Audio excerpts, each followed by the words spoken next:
इंदौर की सबसे चर्चित सीट राऊ से कांग्रेस नेता जीतू पटवारी की हार की चर्चा हर तरफ है, लेकिन राऊ में बीजेपी की जीत के शिल्पकार इंदौर महापौर पुष्यमित्र भार्गव बने, जिनका फॉर्मूला सुपरहिट साबित हुआ।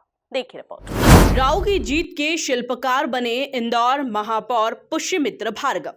पुष्यमित्र भार्गव के द्वारा लिखी गई मधु वर्मा की जीत की स्क्रिप्ट, युवाओं को साधने का फॉर्मूला आया काम, पटवारी हुए धड़ाम। पुष्यमित्र की रणनीति के तहत राऊ में हुई जीतू की घेराबंदी। एमपी के चुनावी नतीजों ने हर किसी को चौंका दिया है। इंदौर जिले में बीजेपी ने क्लीन स्वीप करते हुए सभी सीटों पर कब्जा जमाया। सबसे ज्यादा चर्चा है तो राऊ विधानसभा में कांग्रेस के बड़े नेता जीतू पटवारी की हार की। जीतू पटवारी की हार और बीजेपी प्रत्याशी मधु वर्मा की जीत के असली नायक हैं तो वो हैं इंदौर महापौर पुष्यमित्र भार्गव। कि भारतीय जनता पार्टी की राऊ विधानसभा में जीत तय है।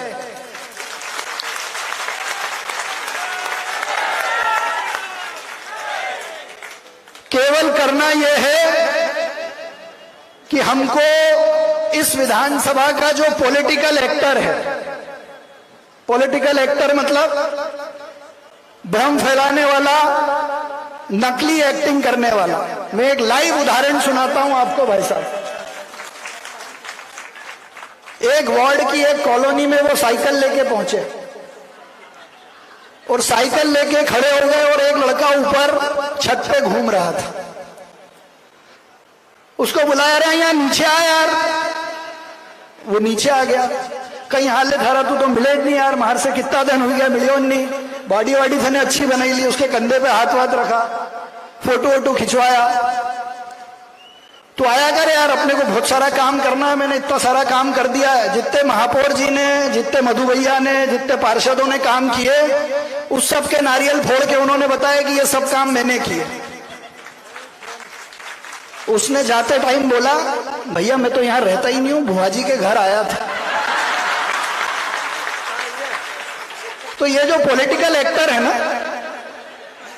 इस बार उनकी फिल्म जो है वो फ्लॉप है। और इसलिए फ्लॉप है कि कोई भी पिक्चर गलती से 2 ही बार चल सकती है, तीसरी बार बिल्कुल नहीं चल सकती। पुष्यमित्र भार्गव के घर पर मधु वर्मा की जीत की स्क्रिप्ट लिखी गई और फिर हुआ राऊ में जीतू की घेराबंदी का सिलसिला।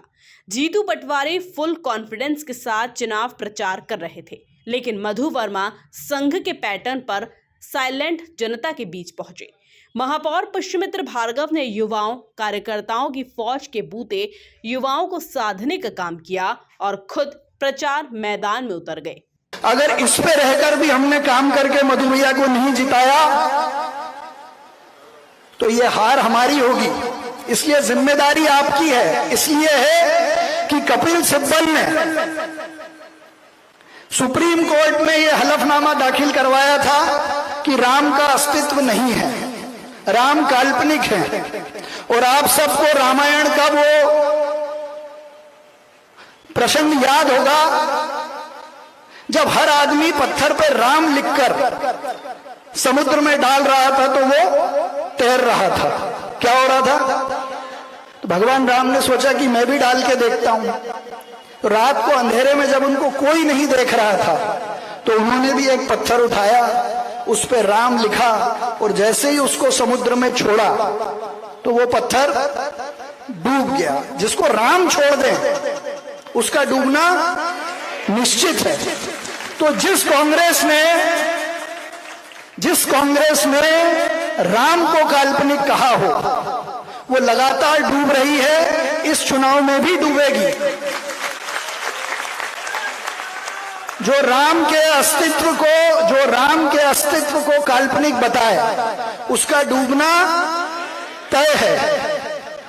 नतीजा ये हुआ कि जब 3 दिसंबर को ईवीएम खुलने लगी तो जीतू पटवारी शुरू से ही वोटों के गणित में पिछड़ते हुए नजर आए और मधु वर्मा अंत में विजयी हुए। कुल मिलाकर राऊ में मधु वर्मा की जीत में इंदौर महापौर पुष्यमित्र भार्गव किंग मेकर बनकर सामने आए, जिन्होंने पर्दे के पीछे से रणनीति को अंजाम तक पहुंचाया। Bureau report, MP news, Indore.